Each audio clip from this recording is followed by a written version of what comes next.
요한일서 1장 1절로 2절. 다 찾으셨으면 같이 한번 읽겠습니다. 시작. 처음부터 계셨던 그것, 즉 생명의 말씀에 관하여는 그것을 우리가 들었고 우리 눈으로 보았으며 자세히 살펴보았고 우리 손으로 만졌노라. 그 생명이 나타나심에 우리가 그것을 보았고 또 아버지와 함께 계시다가 우리에게 나타나신 그 영원한 생명을 증언하며 너희에게 보이노라. 아멘.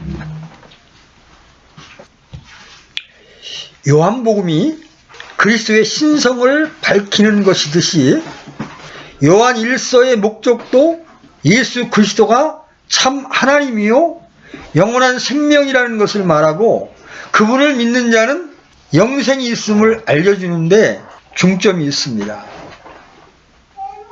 아까도 우리 정영재님이 말씀하셨지만 이건 우리의 인간의 이성으로 믿을 수 있는 이야기가 아니에요. 하나님의 계시가 있어야 하고 그 계시를 깨달을 수 있는 성령의 조명이 있어야만 이 말씀을 받을 수 있는 거예요. 당시 소아시아에 영지주의라고 하는 이단이 있었습니다. 이 이단의 주장은 뭐냐면 그리스도께서 육체로 오신 게 아니다. 그리스도의 육체로 오심을 부인하는 겁니다. 그것이 너무나 인간적으로 그럴듯한 주장이기 때문에 초대교회 안에 급속히 퍼져나가기 시작했습니다. 그래서 요한은 이런 이단 사상을 논박하고 그리스도의 신성과 그리스도의 선제를 분명하게 알리기 위해서 이 말씀을 기록한 겁니다. 바울과 베드로가 그물을 던지는 사역을 했다면 요한은 그물을 깁는 사역을 했습니다.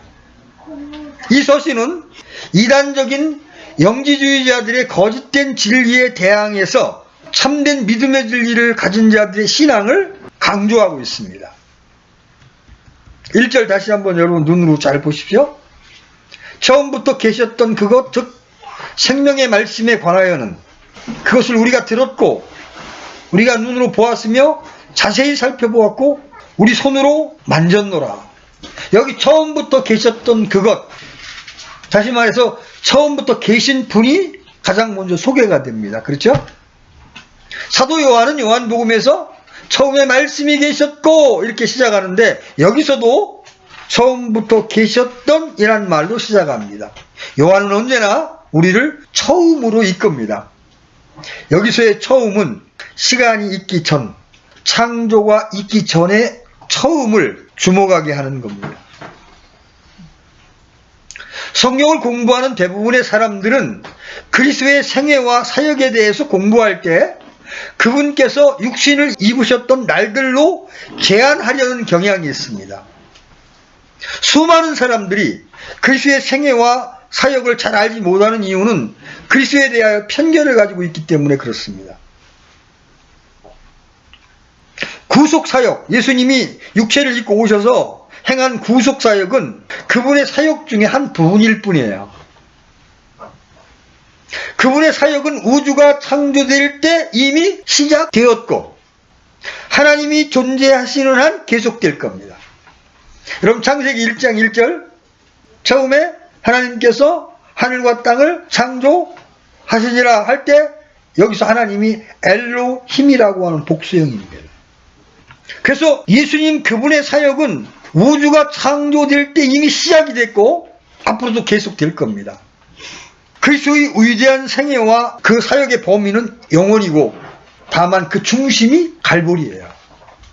요한은 그리스도에 대해서 그분이 처음부터 있는 분이라는 것을 말해주고자 하는 겁니다. 여기 처음부터 계셨던 그것, 즉 생명의 말씀이란 바로 예수 그리스도를 가리키는 겁니다. 여기서 요한은 주 예수님이 영원전부터 존재하신 분임을 말해줍니다. 이 세상이 존재하기 전에, 만물이 있기도 전에, 시간이 있기도 전에 바로 이 생명의 말씀이 계셨다는 겁니다. 즉 그리스도의 선제를 주장하는 겁니다. 그리스도는, 우리가 믿는 그리스도는 영원전부터 영원 후까지 아버지와 동시적으로 존재하는 하나님이라는 말입니다. 이 교리를 부인하는 사람들은 진정한 신자가 아닙니다.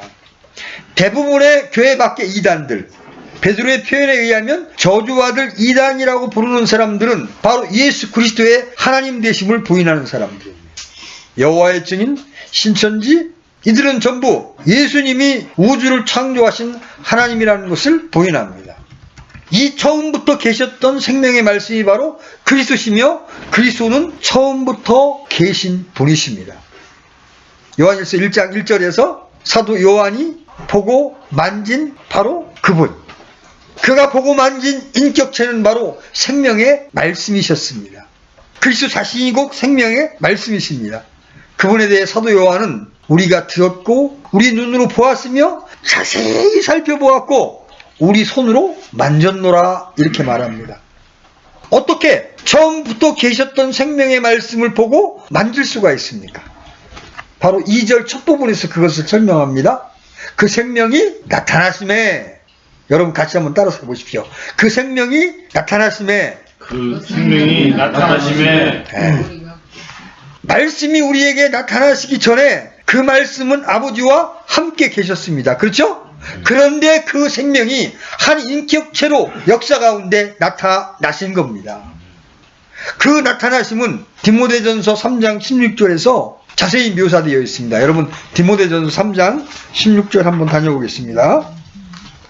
우리가 이제 지금 복음 전하는 훈련을 하고 있기 때문에 우리가 전해야 될 그분이 누구신가에 대해서 제가 오전 설교에서도 다루기 시작하는 겁니다. 자, 디모데전서 3장 16절 같이 읽겠습니다. 시작. 논쟁의 여지가 없이 하나님의 성품의 신비는 위대하도다. 하나님께서 육체 안에 나타나시고 성령 안에서 의롭게 되시고 천사들에게 보이시고 이방인들에게 선포되시고 세상에서 믿기시고 영광 속으로 올려져서 영접을 받으셨느니라. 여기 하나님께서 육체 안에 나타나시고, 이것이 바로 경건의 신비입니다. 이단들의 특징은 이것을 부인한다는 거죠. NIV와 NASB와 같은 모든 현대어 역본들은 여기서 그가 육체로 나타나시고, 영어로 He appeared in a body 이렇게 표현합니다. 그러나 킹제임스 성경은 God was manifest in the flesh, 하나님께서 육체로 오시고, 우리가 읽은 이 디모데전서 3장 16절에 따르면 여호와 하나님께서 직접 육신으로 오셨다는 겁니다. 아멘? 아멘. 도마는 그것을 고백하기를 주저하지 않았습니다. 도마가 부활하신 예수님을 만났을 때 그가 어떻게 고백합니까? 요한복음 20장 28절.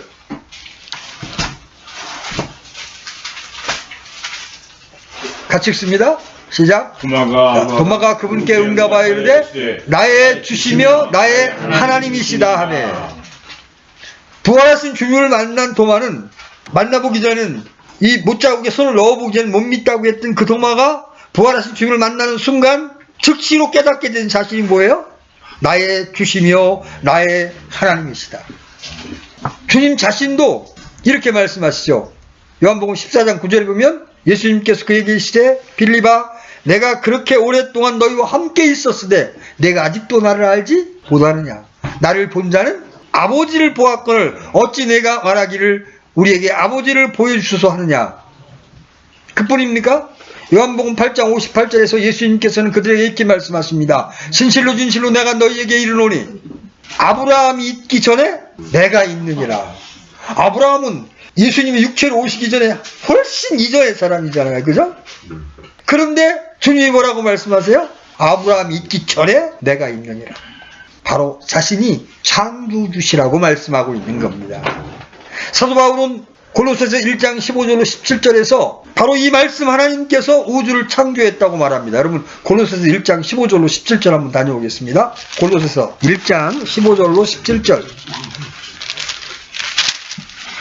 같이 읽습니다. 시작. 그분께서는 보이지 아니하는 하나님의 형상이시요 모든 창조물의 처음 난 자시니 이는 그분에 의해 모든 것이 창조되었기 때문이라. 하늘에 있는 것들과 땅에 있는 것들, 보이는 것들과 보이지 아니하는 것들, 곧 왕자들이나 통치들이나 정사들이나 권능들이나 모든 것이 그분에 의해 창조되고 그분을 위하여 창조되었노라. 또 그분께서는 모든 것보다 먼저 계시고 모든 것은 그분으로 말미암아 존재하느니라. 이게 누구에 대한 설명입니까? 예수 그리스도. 그래서 사도 요한복음 1장 3절에서도 모든 것이 그분에 의하여 만들어졌으니 만들어진 것 중에 그분 없이 만들어진 것은 하나도 없었다. 요한복음 1장 10절에서 그분께서 세상에 계셨으며 세상이 그분에 의해 만들어졌을 때 세상이 그분을 알지 못하였다. 그분의 나타나심이 바로 성육신입니다. 요한은 바로 하나님을 만진 것입니다. 도마도 하나님을 만진 것입니다. 그분이 이 땅에 오셨을 때 한 무리의 사람들이 그분에게서 듣고 그분을 주목하고 손으로 그분을 만졌습니다. 이것은 예수 그리스도께서 이 땅에 오신 것이 매우 실제적이었다는 것을 말해줍니다. 당시에 영지주의라는 이단이 있었는데 그 이단은 가현설을 주장했습니다. 예수님께서 이 땅에 오신 것은 추상적으로 영으로 나타난 것이지 육신을 입고 이 땅에 오신 것이 아니라고 주장한 거예요. 이것이 당시에 존재했던 이단입니다. 예수님께서 육신으로 오신 것을 부인하는 자들이 바로 이단인데 초대교회 당시에 이러한 이단이 있었던 겁니다. 이 서신을 쓸 때 요한은 90세 가까이 됐는데 그가 마지막까지 살아서 이러한 이단에 대항하는 글을 썼던 겁니다. 그는 서신서 첫 구절부터 사실상 이단에 대항하는 글을 쓴 겁니다. 그렇죠? 요한 서신의 문체는 매우 부드러운 것 같지만 실상은 강력한 논박의 글입니다. 첫 구절부터 요한은 그리스도의 성육신에 대해서 우리가 들은 바요, 눈으로 본 바요, 자세히 살펴보고 우리 손으로 만져보았다고 말합니다. 주 예수님이 가연적인 존재가 아니라 구체적으로 육체를 입고 오셔서 자기들이 자세히 보고 만져보았다고 말하는 겁니다. 요한은 우리가 들었고 또한 우리가 보았으며 우리가 손으로 만진 바라 이렇게 말하고 있습니다. 여기서 사용하는 단어들을 살펴보면 참으로 흥미롭습니다. 그가 사용한 단어들은 나름대로 순서가 있습니다. 첫 번째로 그는 우리가 들었다고 말했습니다. 그렇죠? 그들은 자기들을 부르시는 주님의 음성을 들었습니다. 그분의 설교를 들었습니다. 그 다음에 어떻게 들은 다음에 우리가 보았으며. 그런데 대충 본 게 아니에요. 이 제자들은 특별하게 주님께로부터 부르심을 받았기 때문에 어떻게 보았습니까? 자세히 살펴보았습니다. 3년 동안 따라다니면서 그분이 하시는 말씀, 그분이 보여주시는 표적들을 자세히 보았습니다. 여러분, 그냥 보았다는 것과 자세히 살펴보았다는 단어에는 차이가 있습니다. 그냥 쓱 지나가면서 보는 것은 그냥 본 겁니다. 근데 자세히 살펴보는 건 어떤 거예요? 딱 서서 처음부터 끝까지를 살펴보는 거예요. 사도 요한은 이렇게 말하고 있는 거예요. 우리는 단순히 지켜보기만 한 것이 아니라 자세히 관찰해 보았습니다. 그냥 지나치면서 바라본 정도가 아니라 그분을 주목하여 보고 그저 놀라움에 주저앉았습니다. 우리는 정말 자세히 그분을 지켜보았으며 뿐만 아니라 직접 손으로 생명의 말씀이신 그분을 만져보았습니다.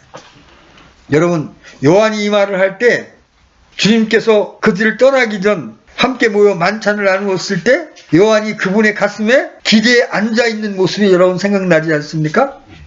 여기에서 사도 요한이 영지주의자들에 대해서 어떻게 말하고 있는가를 유심히 살펴볼 필요가 있습니다. 그리스도는 헛개비 같은 환영이 아니라는 것을 그는 지금 말하고 있는 겁니다. 말씀이 육신이 되었는데 그분을 우리는 보았고 자세히 살펴보았으며 그리고 손으로 만져보았다. 그 말씀 속에 그는 그리스도의 육체는 환상이 아니라 실체라는 것을 분명하게 보여주고 있는 겁니다. 그분의 성육신은 사실이었습니다. 처음부터 계셨던 그분께서 당시 그곳에 육신을 입고 나타나셨다는 말입니다. 그는 또한 그리스도께서 돌아가셨다가 다시 살아나셨을 때에도 이전과 동등한 육신을 입고 계셨다고 했습니다. 우리의 손으로 생명의 말씀을 만졌다는 말씀이야말로 가장 확실하고 지극히 합당한 설명이라고 보아야 합니다. 여러분께서는 영원한 그리스도께서 인간 예수가 침례받을 때 그에게 들어갔다가 그가 십자가상에 있을 때 떠났으므로 실제로 죽은 자는 인간 예수였을 따름이라고 말한 영지주의자들의 주장을 여러분 기억할 겁니다. 하지만 요한은 죽었던 자도 하나님인 동시에 인간이셨던 분이셨고 같은 육체를 입고 살아나신 자도 역시 하나님인 동시에 인간이셨던 분이라는 것을 자신이 직접 만져보았기에 알 수 있다고 지금 말하고 있는 겁니다. 여기에 영주주의 사상과 사도 요한의 주장에 차이가 있는 겁니다. 우리는 누가복음에서도 누가가 예수 그리스도가 부활한 후에 육신으로 나타나셨다고 쓴 것을 볼 수가 있습니다. 그 당시 사도들은 그분의 부활을 믿지 못했습니다. 그들은 예수님의 몸이 진짜 육신이 아니라 영인 줄 알았습니다. 하지만 주님께서 그들에게 어떻게 말씀하십니까? 내 손과 내 발을 보라? 바로 나니라. 보라, 영은 살과 뼈가 없으되 너희가 보는 바와 같이 나는 있느니라. 이렇게 하셨습니다. 그렇죠?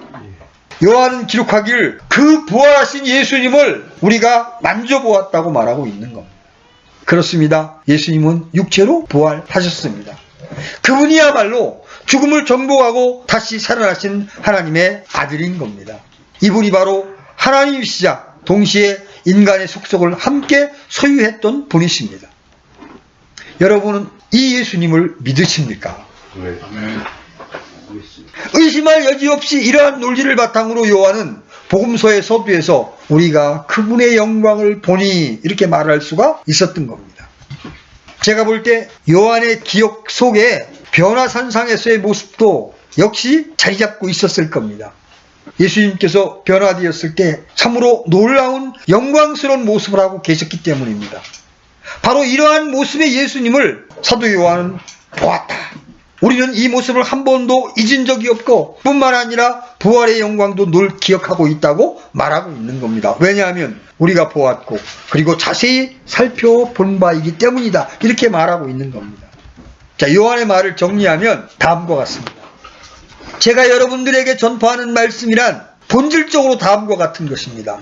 여러분이 살고 있는 이 땅은 문제도 많고 곤고와 어려움도 많은 곳입니다. 그런데 바로 이 땅에 생명의 말씀께서 몸소 오시었습니다. 저를 비롯한 사도들은 그분을 보고 그분의 말씀을 듣고 심지어는 그분을 만져볼 수 있는 지극히 놀라운 특권을 누릴 수가 있었습니다. 창조주 하나님께서 우리 가운데 거하셨던 것입니다. 참으로 그분으로 인해 모든 것이 바뀌었습니다. 이 놀라운 사실을 여러분에게 말하기를 진심으로 원합니다. 하늘에 계신 아버지와 그분의 아들 예수 그리스도에 관해 우리가 겪었던 사실을 여러분과 함께 나누고 싶습니다. 근데 우리는요, 오늘날을 사는 우리는 사도들처럼 성육신한 말씀을 만져보지는 못했습니다. 그렇죠? 누가 만져봤다 그러면 다 거짓말이에요. 만져볼 수가 없어요. 왜? 그분은 승천하셨기 때문에. 우리는 다만 생명의 말씀들을 듣고 누릴 뿐입니다.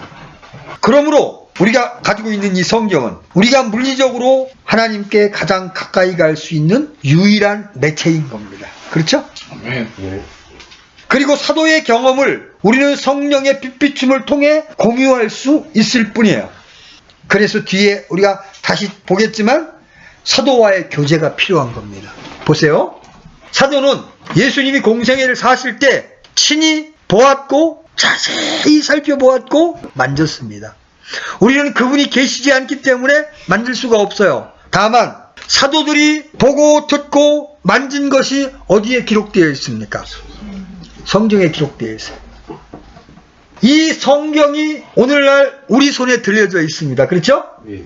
그래서 우리는 이 성경 말씀들 안에서 이 생명의 말씀을 보게 되고 이 생명의 말씀을 성령 안에서 누리게 되는 거예요. 여러분, 우리 인간의 인성으로는 결단코 처음부터 계셨던, 역사의 이전부터 계셨던 이 생명의 말씀이 예수 그리스도라는 사실을 알 수가 없습니다. 가장 먼저는 사도들에게 하나님께서 계시해 주셨죠. 성경은 하늘로부터 온 계시의 말씀입니다. 그렇죠? 네. 그 다음에 부활하신 예수님께서 제자들에게 성령을 주심으로 그 말씀이 진리라는 것을 깨닫게 해주셨습니다. 네. 그래서 그들은 그것을 기록으로 남겼습니다. 우리는 지금 그 기록을, 사도들이 기록한 그 기록을 보고 성령의 빛비침을 따라 예수 그리스도께서 바로 생명의 말씀임을 알게 된 자들입니다. 아멘? 네. 그래서 우리는 사도와의 교제가 필요한 거예요. 내가 성경을 읽는다는 것은 누구와 교제하는 거예요? 사도와 교제하는 거예요. 그래서 요한일서에서 사도가 뭐라 그래요?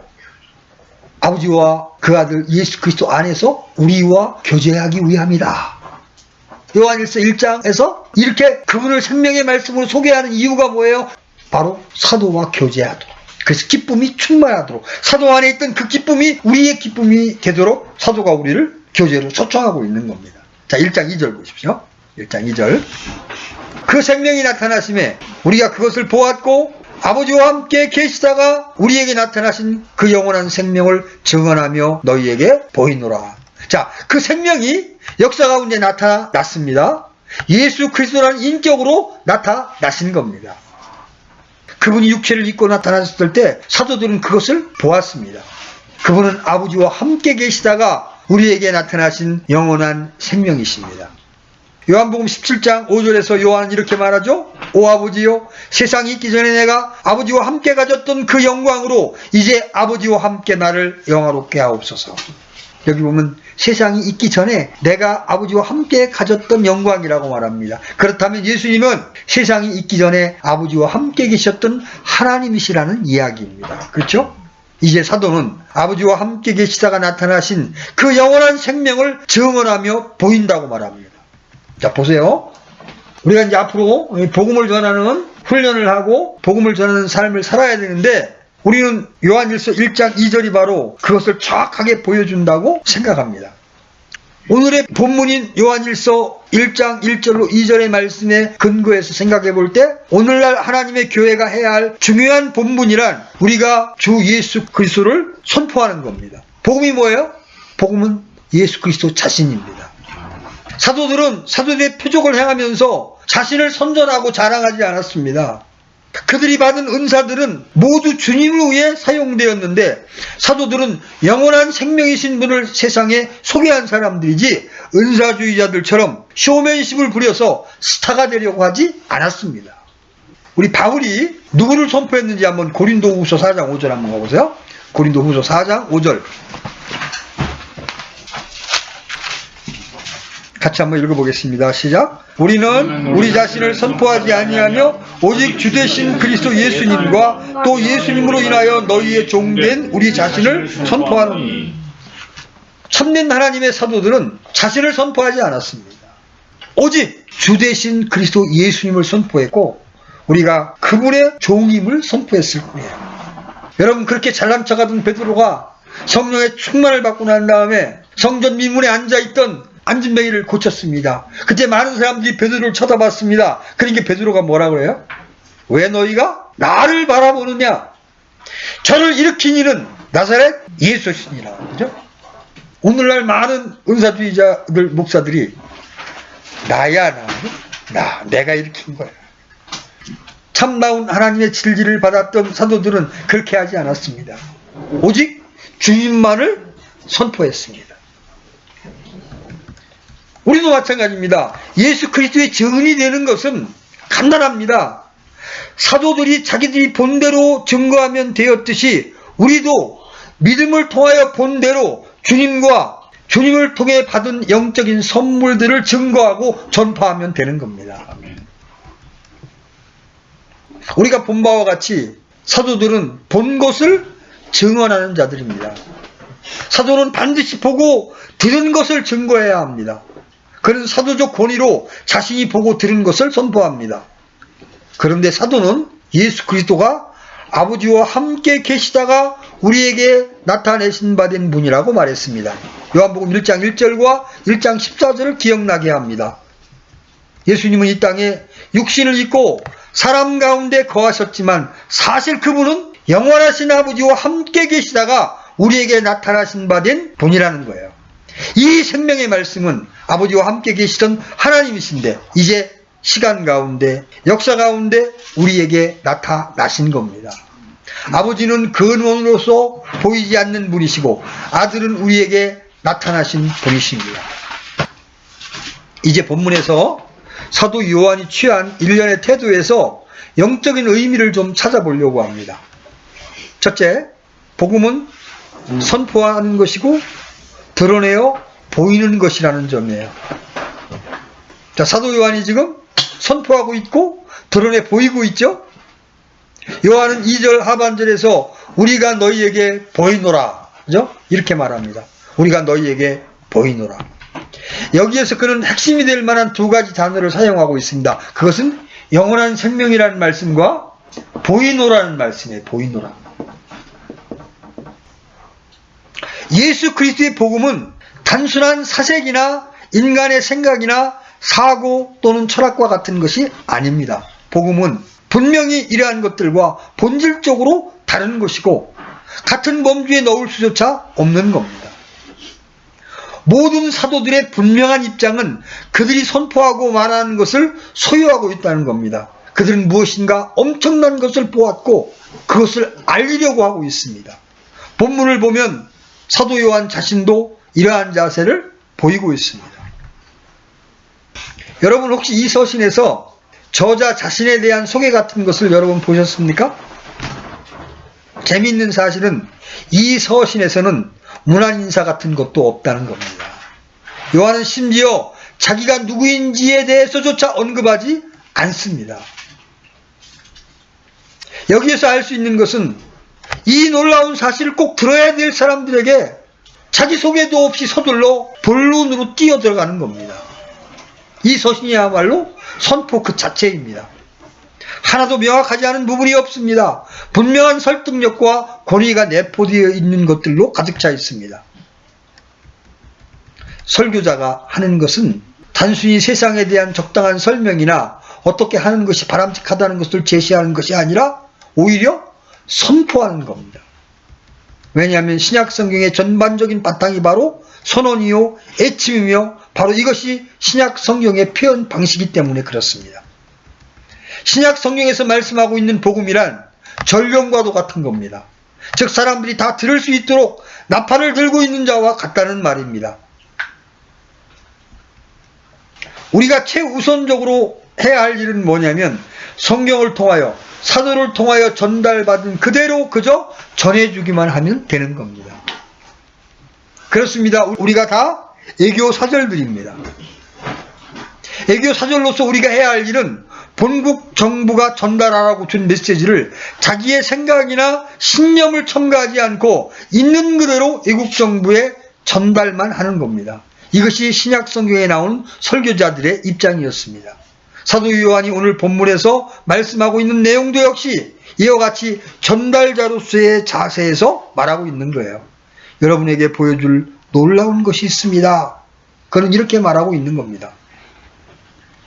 사도 요한뿐만 아니라 다른 모든 사도들이 이런 자세로 임했습니다. 예를 들어 사도 바울이 고린도 신자들에게 자신이 어떤 자세로 그들에게 말하고 있는지를 다음과 같이 이야기합니다. 고린도전서 2장 1절입니다. 형제들아 내가 너희에게 가서 하나님의 증언을 너희에게 밝히 말할 때에 말이나 지혜에 뛰어난 것을 가지고 나아가지 아니하였나. 여러분 복음 전할 때 여러분의 지혜로운 말, 여러분의 공교한 말로 여러분 전하려고 여러분 애쓰지 마십시오. 사도가 우리에게 전해준 그대로 여러분은 선포하시면 되는 겁니다. 따라서 이 시간에 다시 한번 염두에 두어야 할 중요한 것은 우리는 하나님의 교회의 영역 안에서 지극히 독특한 일을 하고 있다는 겁니다. 다른 여러 종류의 모임 같은 성질의 것이 아니라는 겁니다. 여러분 정치적인 모임을 한번 생각해 보십시오. 많은 사람들이 각각 자기의 소견을 발표합니다. 사람마다 생각이 다 다릅니다. 그렇죠? 소견이 다 달라요. 우리가 선언하고 있는 복음의 내용같이 확신을 가지고 선언할 만한 것을 그들은 가지고 있지 않습니다. 그들의 결론은 그저 가능성 정도만 있을 뿐이고 아울러 반대하는 이론이 계속해서 존재할 수 있습니다. 여기에서 우리는 증거와 경험과의 근본적인 차이를 한번 짚고 넘어가야 합니다. 우리 신자에게 있어서 근본적인 권위를 가지고 제시하는 것이 무엇입니까? 여러분의 경험입니까? 말씀입니까? 경험이 말씀을 믿는 데 도움을 주고 확증해 주는 데 있어서 충분한 가치가 있다고 보지만 저는 저 자신의 입장을 취하는 데 있어서 결코 경험에 의지하지 않습니다. 만일 제가 경험의 바탕을 두고 저의 입장을 취한다면 심리학자가 그리스도인이 갖고 있는 믿음의 전반에 대해서 심리학적인 입장에서 설명해 나갈 때 할 말이 없게 되는 겁니다.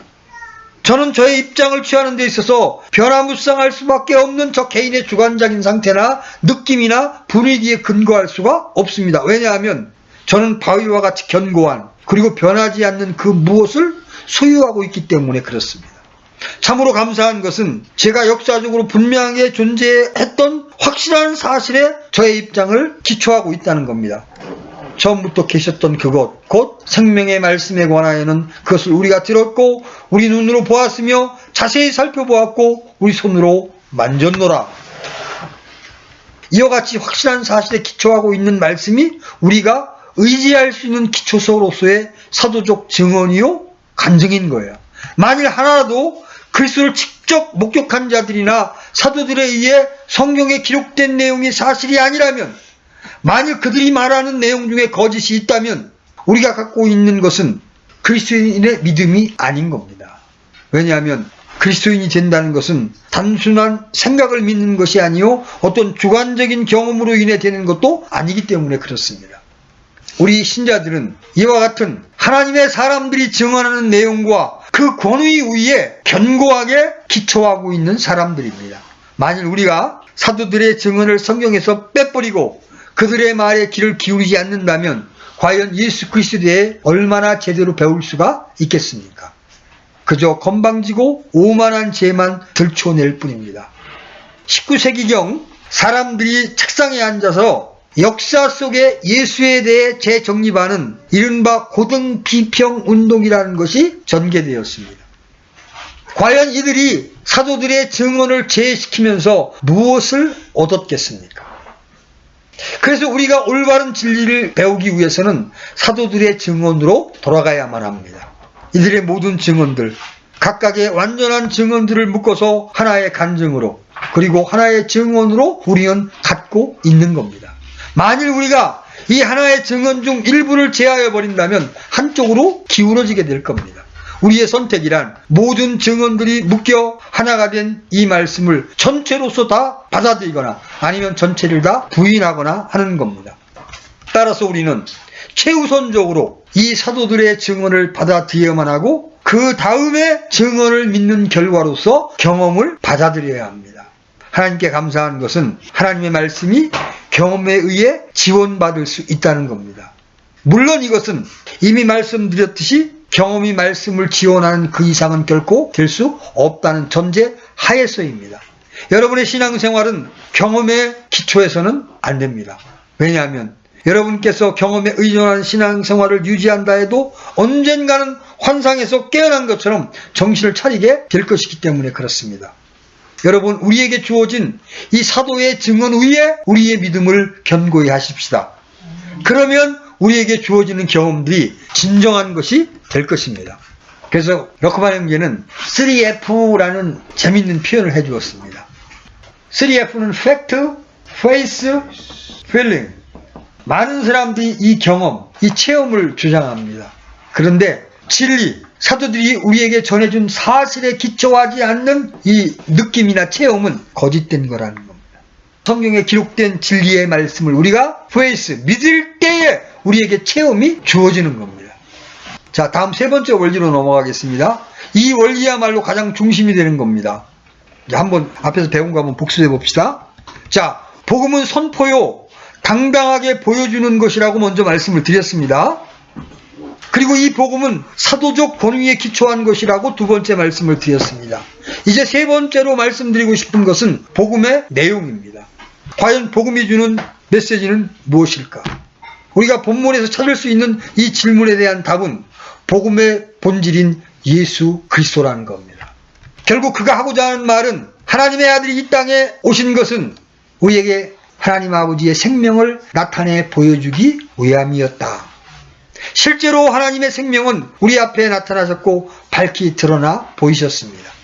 우리는 나를 본 자는 아버지를 보았다라고 말씀하신 바로 그분, 즉 육신을 입고 오신 하나님을 보았습니다.